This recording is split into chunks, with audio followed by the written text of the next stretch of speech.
So the programme for government contains a number of specific tax measures as well as clear indications of tax policy choices that I believe will be broadly welcomed. On personal tax, there are commitments not to increase the USC or income tax rates, to recommence the indexation of tax bands and credits from Budget 2022, and to more closely align employees and self-employed USC taxes and tax credits. On corporation tax, there's a commitment to the 12.5% rate, which remains a cornerstone of our tax policy.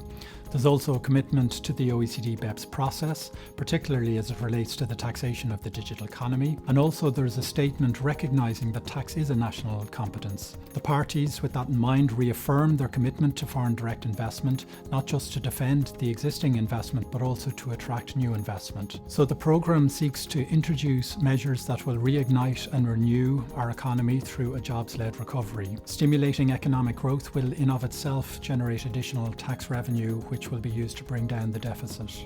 Central to any economic recovery is going to be the ability of businesses to be able to access appropriate supports and financing going forward. The programme for government sets out a number of measures in this regard, separating it into an immediate recovery plan and then a longer-term economic plan that's going to follow in October. The government has set out an immediate recovery fund targeting investment in infrastructure, in training and reskilling, and then additional supports for businesses. Importantly, it does also reference a desire to review the establishment of the new Pandemic Stabilisation and Recovery Fund that's been managed by ISIF. And the hope there would be that they intend to fill the gap that is existing at the moment between SPCI supports and ISIF supports. The programme for government does include a comprehensive suite of funding measures to support Irish business. What's going to be critical from here on in is the speed at which many of those measures are implemented. There's an awful lot of detail in the programme for government with references to SMEs. On a number of occasions, SMEs are referred to as the backbone of the Irish economy and a key driver of Irish employment. In a recent submission which we made to the Department of Finance outlining measures we think could help reboot the Irish economy, we suggested it may be worthwhile considering expanding the definition of an SME to allow certain world-class potential Irish companies access incentives that would otherwise not be available to them as non-SMEs. As part of the July Jobs Initiative, a number of immediate actions will be taken, including clarifying the future of the temporary wage subsidy, legislating for the temporary debt warehousing of certain COVID-19 tax liabilities, and a number of SME-relevant funding supports. The more clarity that can be given on the warehousing of COVID-19 tax liabilities, the better, in particular for those companies that do not automatically meet the rather low threshold for these purposes, being a company with less than 3 million of turnover. I think the programme for government will be seen in hindsight as one of the most important documents released by an Irish government for many years. What I really like about this document is it faces up to what is the single biggest challenge we have in the world today, which is climate change. What we saw in this programme for government is a really comprehensive statement of actions that will be taken through all levels of society to actually fight climate change. What I love is the focus on floating offshore wind on the west of Ireland. For the first time we heard about the potential in the southern coast, and the fact that the government is now accelerating offshore wind auctions into 2021 is, for me, a really positive development.